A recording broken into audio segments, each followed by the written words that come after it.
ka-journey! Kabalo ba ka nga, dili di ay kwarta ang goal? Unsa man di ay? Hoy, kadungog ka? Kay tinuod, bisan unsag pagpaningkamot nimo, murag kulang gihapon. Naagihapon ka sa cycle nga, sige trabaho, sige gasto, sige kapoy. Sa imong life ba, naka-feel ka nga sige kag trabaho, pero murag kag nagdagan sa treadmill? Nisaka ang effort, pero ang freedom, wala gihapon. Naa kay sweldo, pero wala kay oras. Naa kay income, pero wala kay kalipay. Sa una ka journey, mao gyud na akong feeling. Abi na ako ang solusyon kay more money.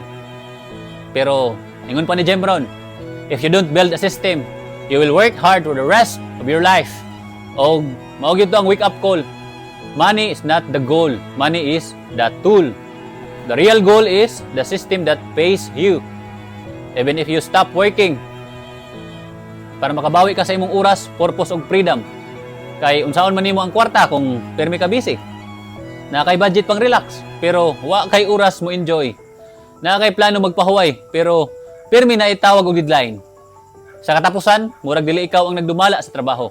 Ang trabaho na noon ang nagdumala nimo. Ka-journey, sugdi karon. Ayaw sige pangita og kwarta.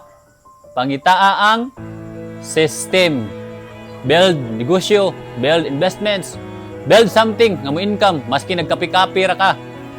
Sa dili pa ni mahuman, shout out ay ko kang Christian Sibuko nga nagbilin og positive review sa atong page. Gisugdan nako ni nga page para makatabang og makadasig. Kung naka-feel ka ana, pwede nimo i-share sa review. Og ka-journey, akong i-shout out ang mag-leave og review this week. Salamat kayo sa inyong suporta, ka-journey. Push yourself. Kaya kung dili ikaw mo push sa imong kagalingon, kinsa man di ay. Ayaw kalimot, pasalamat ta sa Ginoo kay sa Philippians chapter 4 verse 13, I can do all things through Christ who gives me strength. Kita-kits, ka-journey.